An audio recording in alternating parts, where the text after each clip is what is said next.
Estamos começando mais uma contribuição para o nosso canal no YouTube, Luz para o Meu Caminho, onde trazemos uma contribuição para as senhoras e professoras, para o auxílio e desenvolvimento de cada mensagem, com o tema da semana para o culto de senhoras e com o tema do mês para as classes de professores. E não se esqueça de curtir e compartilhar e deixar a sua contribuição nos comentários.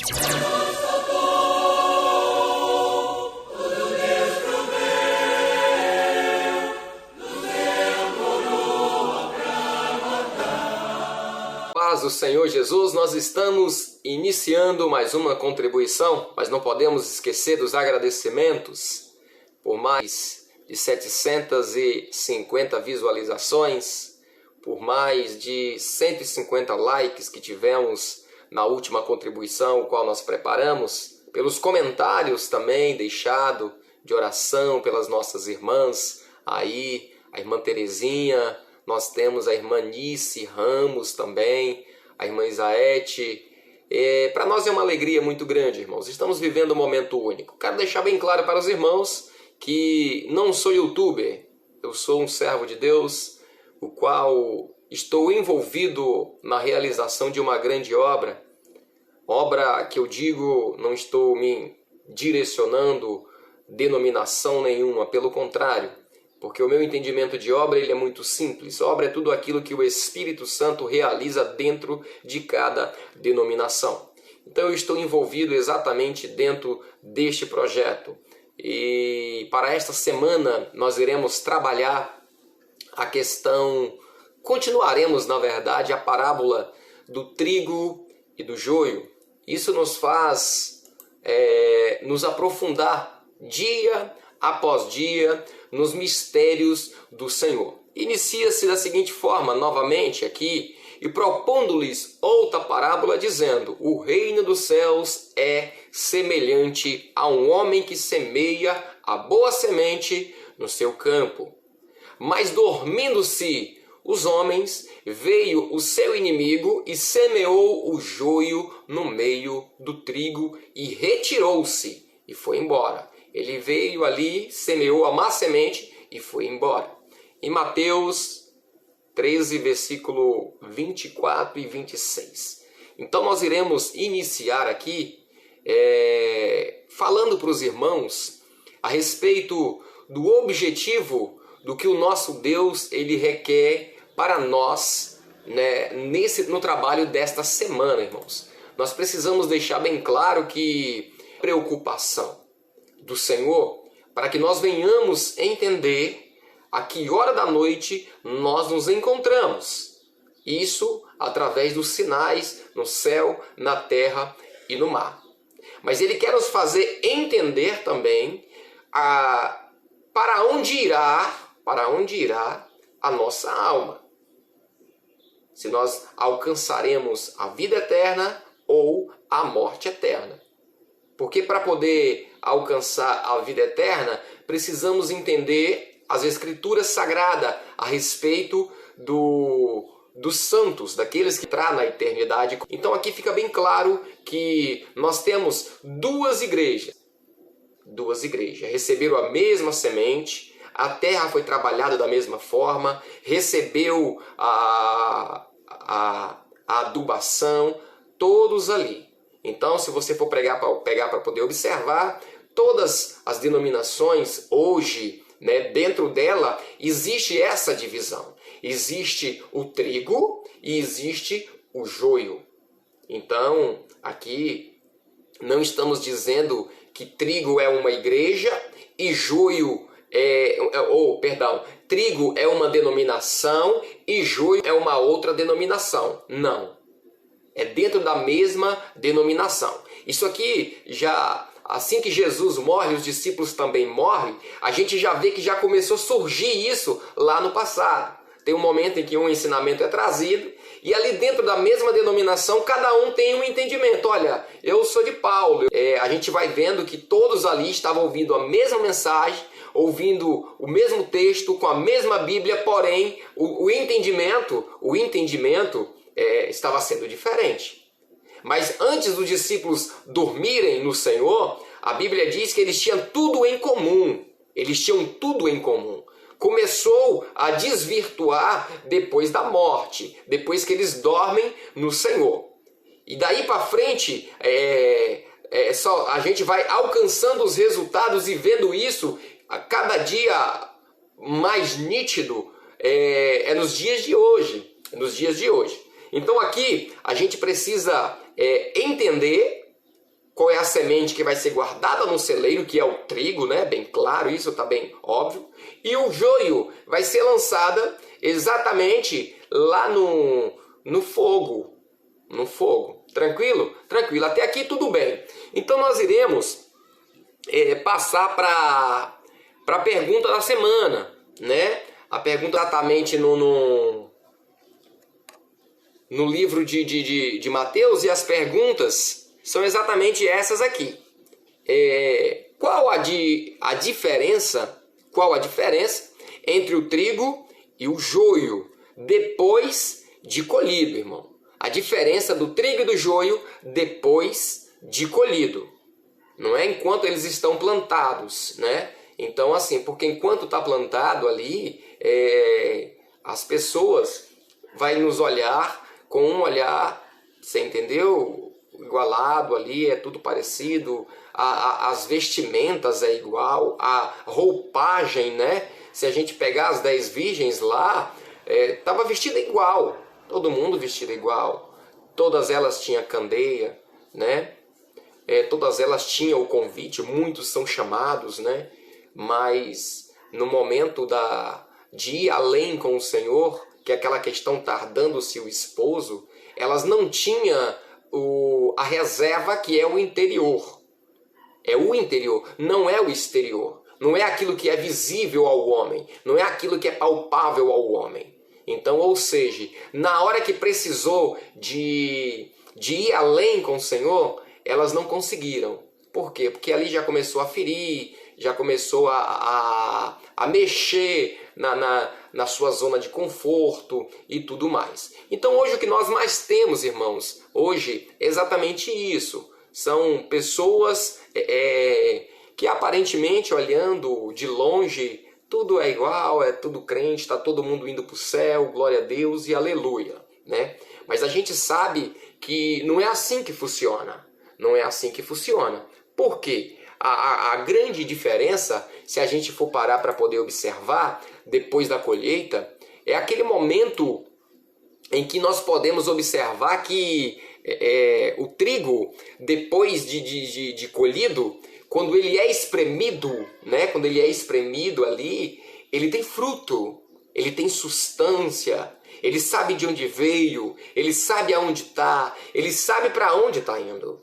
E além disso, tem aquela grande questão de que ele consegue ali através do seu testemunho, através do seu caráter, através da sua fidelidade, ele consegue influenciar outras pessoas a tomar aquele mesmo caminho, a viver aquela mesma fé, a ter aquele mesmo entendimento. A Bíblia diz que a salvação ela não é nem por força e nem por violência, mas sim por uma ação do Espírito. Então o trigo, ele por ser, como se diz, ele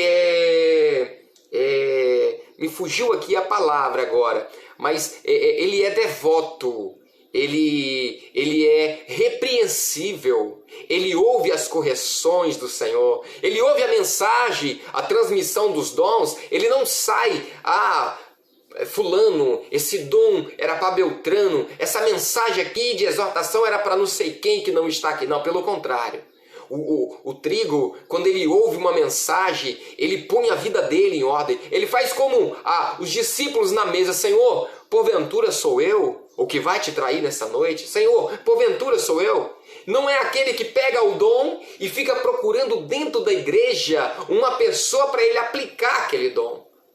Ao invés de fazer uma autoanálise, o joio, ele é o contrário.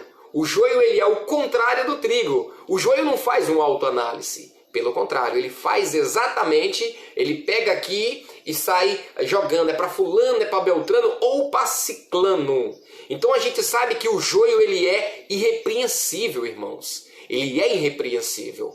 O joio ele não tem compromisso com a verdade. O joio ele é tóxico. O que tem dentro dele é venenoso. Ele tira a paz. Ele tira quantas irmãs? Quantas? Eu já testemunhei isso, de estar sentado ali, né? Que é isso que a gente precisa entender, que o objetivo do joio plantado ali, ele absorve os nutrientes da terra ali para ele. E o que acontece? Faz com que o trigo não desenvolva, faça com que o trigo não dê fruto também. Sabiam disso? Então hoje nós temos esse tipo de crente dentro da igreja. Aquele crente que não faz nada, mas quando ele vai num culto de quarta-feira, num culto de oração, ele critica os dons que surgem, ele critica a irmã que repete demais a mensagem. E outra, ele sai falando isso para as pessoas. Ele suga o nutriente das pessoas, ali próximo das pessoas que estão sendo usadas pelo Senhor. Olha, essa irmã não tem segurança. Se eu soubesse que era ela que ia pregar, eu nem vinha na igreja. Se eu soubesse que era esse irmão, eu nem vinha no culto. Ah, se eu soubesse que era transmissão, isso é sinal de quem é joio. Porque quem é trigo verdadeiramente, na hora que o irmão sobe no púlpito para pregar, cá no seu interior, ele acorda, usa o teu servo com poder e graça. Senhor, dê sabedoria, dê discernimento de espírito, conceda a palavra revelada. Nós precisamos, irmãos, entender isso.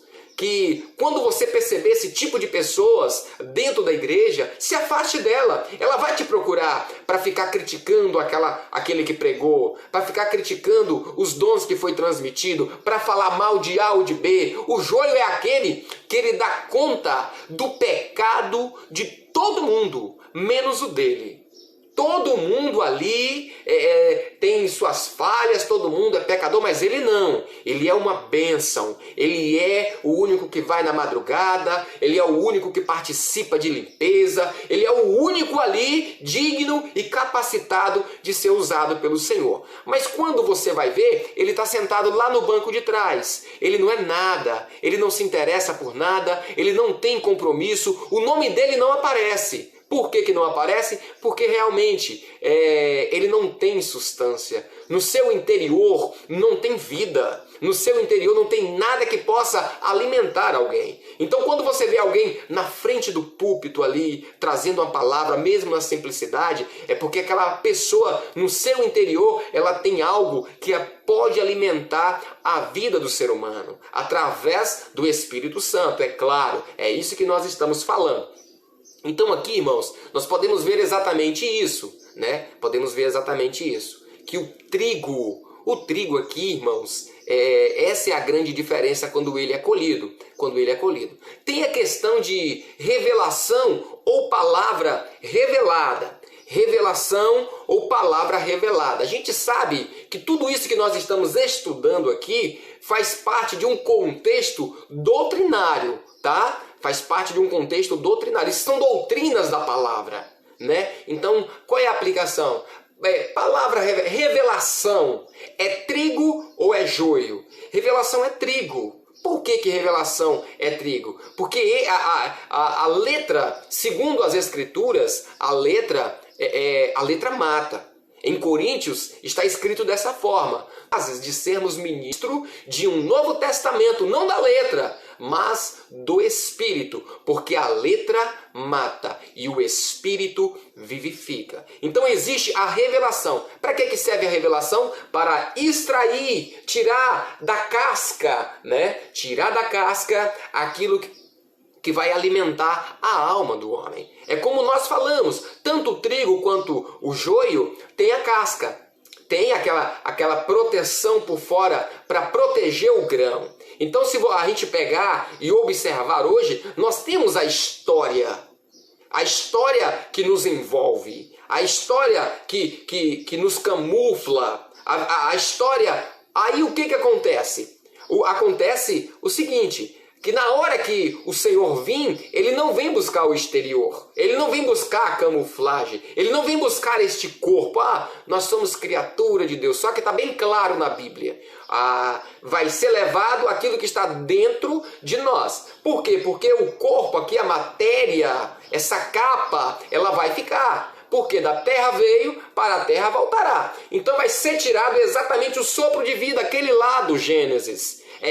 Esse é o interior que vai ser tirado junto com a essência do Espírito. Aí tira ali e é dali que vai dar-se início ao julgamento para a vida eterna ou para a morte eterna. Então o que acontece? Nós precisamos estar atento a tudo isso.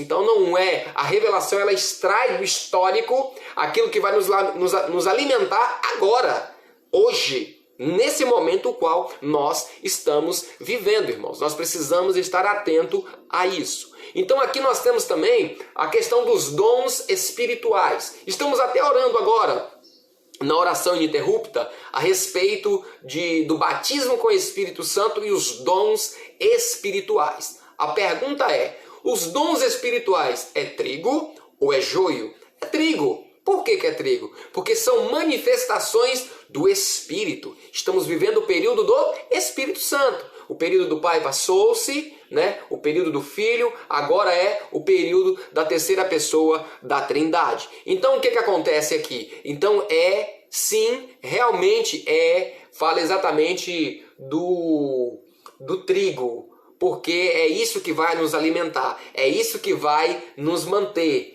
Então nós precisamos estar exatamente atento a isso, para que nós possamos alcançar a vitória. Então, aqui fica bem claro, aquela questão lá no semeador, ele fala exatamente sobre isso. Que a semente caiu em boa terra, e ela frutificou. E deu frutos. E outra caiu em boa terra, né? Outra caiu em boa terra. Caiu em boa terra e deu frutos, uma a 100, outro a 60 e outro a 30. Então o que alimenta a igreja? O que fortalece a igreja? São os frutos. Né? E Deus, ele se manifesta no nosso meio, né?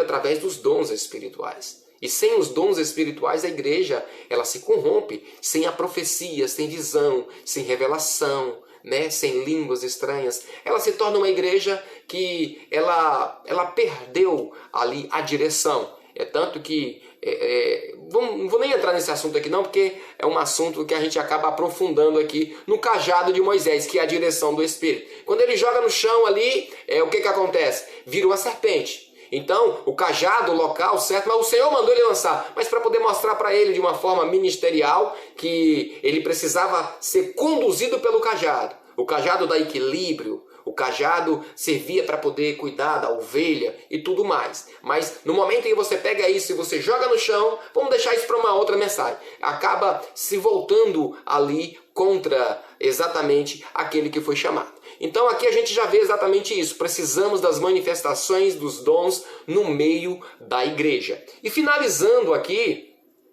temos o clamor. Eu vou ser sincero com os irmãos, eu não vou adentrar aqui. É trigo, sim, realmente, mas é algo muito profundo. E eu não me sinto digno de me adentrar no clamor pelo sangue de Jesus, né? Porque é muito grande, é extraordinário.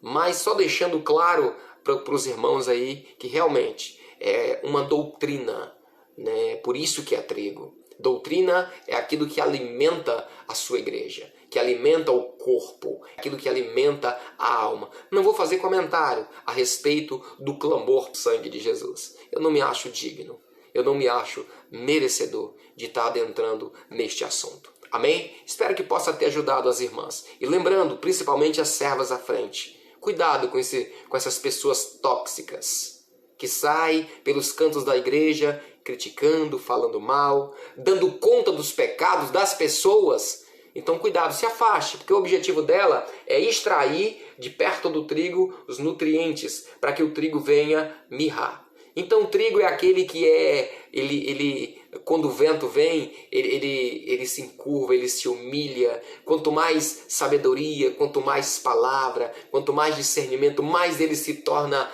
voltado para o Senhor. O joio não, ele continua inclinado. O vento bate, ele não tem substância nem para um lado nem para o outro, né? Ele vai e volta, vai e volta. Já o trigo não. Devido ao seu preenchimento, devido à sua semente, o vento sopra e ele ergue, ele desce, ele baixa, ele se humilha, ele faz como a mulher do fluxo de sangue. Ele vai lá nas orlas do mestre e ele toca. Todas as vezes que o trigo consegue tocar na parte mais baixa do seu Criador, que é a orla das suas vestes, olha que detalhe interessante. Quanto mais nós conseguimos tocar nessa parte, é aonde recebemos uma bênção. É aonde o sangue é derramado sobre nós, aonde a misericórdia é estendida sobre nós e o nome do Senhor é grandemente glorificado. Amém? Espero que possa ter ajudado as nossas irmãs na compreensão para que saiba o que estão pregando. Então, muito cuidado na hora de vocês estar realizando as suas funções. Cuidado com essas pessoas, porque o objetivo do inimigo é exatamente fazer isso. Fazer com que aqueles que estão fazendo venham parar de fazer. Estamos realizando uma grande obra e nós não podemos parar. Amém? A todos a paz do Senhor Jesus. Maranata, o Senhor Jesus vem.